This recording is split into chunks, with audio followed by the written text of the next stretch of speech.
I want our children to liberate their minds, from this receivership mentality, aid-dependent mentality that somebody else has to come to Africa to solve our problems. That's not what I see in Asia. I've spent over 20 years now in the development field. The last 20 years going to Asia. When I go to Asia, I don't see a depressed Asia. I don't see Asians waiting for somebody to come, give them aid to solve their problem. No way. I see Asians thinking competitiveness, technology transfer, trade, and they're ready to be creative to compete. We are not the only ones who had conflict. Cambodia had conflict. Vietnam had conflict. In fact, in the 60s and mid-70s, they were referring to Cambodia, Vietnam, Laos, and others as basket cases. They recovered, they transformed, and today, yes, they're self-sufficient in food production. They're major industrial hubs for producing goods and services which are bought by rich OECD countries. What am I saying? None of us are destined to be poor. No nation is destined to have disease, disasters, and death only. It depends on the creativity and the determination of their people. And for us, the difference between us and many Asian countries is that God gave us everything. And you heard me talk about the Garden of Eden syndrome. And that is not from me. That's from Ali Mazrui back in 81. Because God gave us everything. Every season something grows, and the minerals are everywhere. My country, they just discovered one of the largest species of diamond ever in the world, 706 carats. They just discovered it last week. God gave us everything. So somehow it seems our creativity died. Somehow it seems we are not as aggressive and ambitious as we're supposed to be. I want our children, since we may have failed them with all these isms you mentioned, yeah? I want our children to believe that they can be a Bill Gates. I want them to believe that with all this God-given wealth, oil and gas, bauxite, iron ore, titanium, you name it, that in fact they can capture this 21st century. They're good as anybody. If I can leave poor Sierra Leone, that has been ranked at the bottom of the heap for almost 3 decades, we're amongst the 5 poorest. Back in 2008, we were the poorest of the poor, the lowest human development index. If I can defy that and go to such a level globally, it means any kid can do it. And I don't want anybody making our kids depressed, less creative. That's why I chose that topic. And Ghana, in particular, is a good choice, because you have led the way in many things. Your vision, in fact, of Kwame Nkrumah was 50 years before he's, ahead of time. But Ghana is in a position today, with your newfound wealth of oil and gas and your strong agricultural base, to say, fine, we show the rest of Africa what it means to be successful.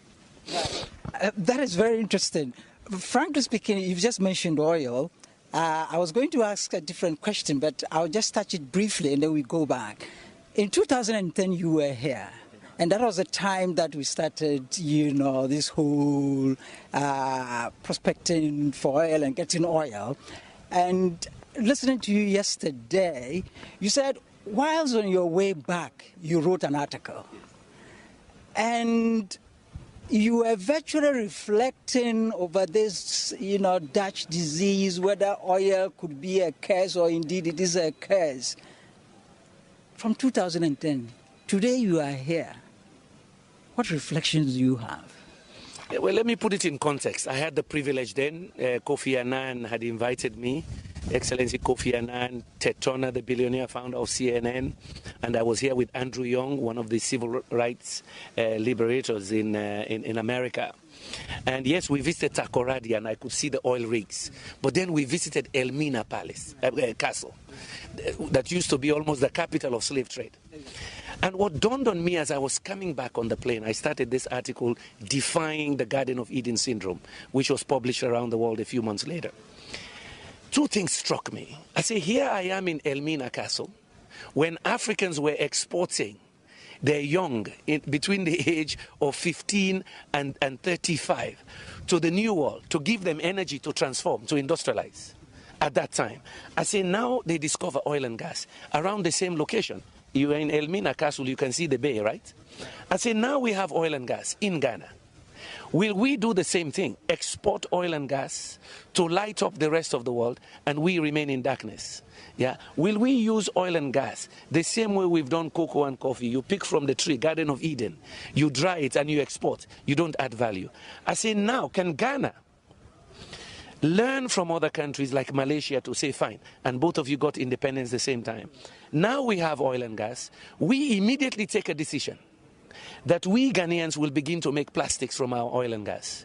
We immediately take the decision that we Ghanaians will now produce fertilizer to power our agriculture, because we're already one of the top agriculture producers of Africa, to make us even better agriculture producers, to use more fertilizer. And at the same time, with this new income, we diversify and drive industrialization for our children. You're over 20 million now.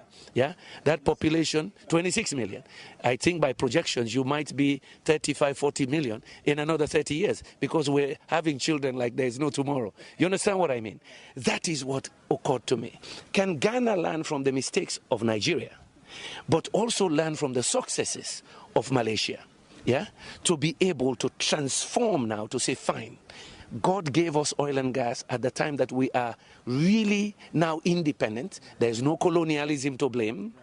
That we use this resource to propel our economy, and it is not unique. The Norwegians did it. The Malaysians, Petronas was a small player.